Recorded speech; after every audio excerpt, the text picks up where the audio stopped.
I am Elizabeth Tudor, and in a world where a woman's voice cannot be heard, she is forced to either remain silent or fight. I chose to fight.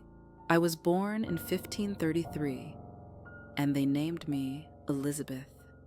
But there was no joy, no celebration in that name, because I was a girl, the daughter of a king who desperately wanted a male heir, a disappointment, the final gamble of a queen hanging by a thread at court, and from the moment I took my first breath, every eye turned away from me. My mother was Anne Boleyn, a woman who entered the Tudor court in dazzling glory, but my birth sealed her fate. 3 years later, she was executed.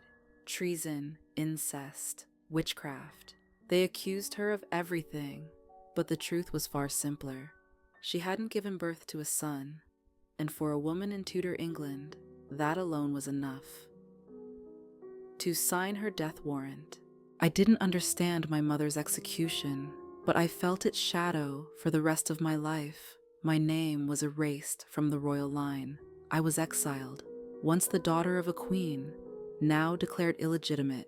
There was no place for me in the court, no future, no crown, no hope. But something happened. I survived, and in this world, surviving was not a birthright. It had to be earned. My stepmother, Catherine Parr, reopened the doors of education. Books became my kingdom. Latin, Greek, French, philosophy, theology, politics. I devoted myself to knowledge, because in a world that dismissed women, intellect was my sharpest weapon. So I waited in silence. In their eyes, I was still a frail, forgotten girl, but inside me, a queen was rising. When my father, King Henry VIII, died, the crown passed first to Edward VI, then to Mary I. Mary was a devout Catholic, and I was a Protestant. But this wasn't just about faith. It was about survival. To Mary, I was not a sister. I was a threat. She locked me in the Tower of London, accused me of treason. Every morning, I listened for the footsteps of my executioner. Death stood beside me, and still, I survived, because history wasn't ready to forget me. Mary died in 1558. I was 25 years old when the crown was placed upon my head, and at that moment, the fear everyone had tried to suppress became reality. The Elizabethan era had begun. As the crown touched my head, I still carried the weight of my past, but I wasn't just wearing a royal jewel. I was carrying the destiny of a nation.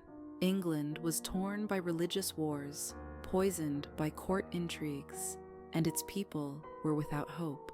My first mission was to rebuild this broken country. I initiated religious reform. I didn't exile Catholics, nor did I favor Protestants. What they called the middle way was in truth the New England I built. I redefined the Church of England. I rejected the Pope's authority, because this country would no longer look to Rome, it would look to London, to me. But reforms never come without enemies. The Pope excommunicated me. Catholic kings burned with hatred. France, Spain, the Vatican. They all called me godless, and I, alone, stood against them. King Philip II of Spain launched the Armada to invade us. In 1588, England entered the greatest naval battle in its history. I rode to the port. I wore armor. And in front of my troops, I declared, I may have the body of a weak and feeble woman, but I have the heart and stomach of a king. That day, even the wind was on our side. The Spanish Armada was destroyed. England didn't just win a war, we became a naval empire. But power always comes at a price: solitude. I never married, because marriage meant sharing power. Every proposal I received was not a promise, but a threat. The King of France's brother, Spanish princes, local lords. They didn't ask for a queen, they asked for a wife. But I was not born to be someone's wife. I was born to rule. Yes, there was a mark on my heart, Robert Dudley. I loved him. The court knew. The people whispered. But when his wife died, all fingers pointed at me. Even in love, I stood trial. So my heart grew silent, and my crown spoke louder. I became the Virgin Queen. This title was more than a biological truth. It was a political manifesto. I am married to no man. England is my husband. I am not just a woman of this land. I am its soul. My reign was more than governance. It became a renaissance of England. Shakespeare wrote, Marlowe took the stage. Art thrived. Science awakened. Schools opened. Printing presses multiplied. I didn't just rule a nation. I shaped a culture. Sir Francis Drake circumnavigated the globe. Sir Walter Raleigh reached new continents. The first English colony in America bore my name, Virginia, because I still hadn't married, because I remained alone, but powerful. I even corresponded with Sultan Murad III of the Ottoman Empire. I told him, we Protestants, like you, believe in one God, and because of that, we are rejected by the Catholics. He sent me gifts, jewels, fabrics, a hand of friendship. Two empires, seemingly worlds apart, found common ground in letters. This was the power of words. This was the power of a queen.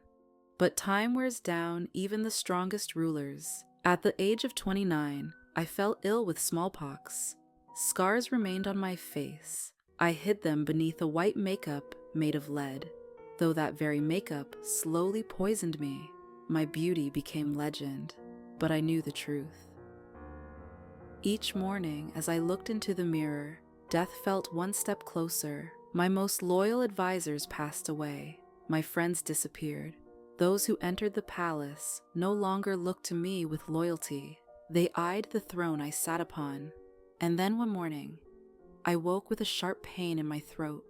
I refused to lie in bed because I knew, if I did, I would never rise again.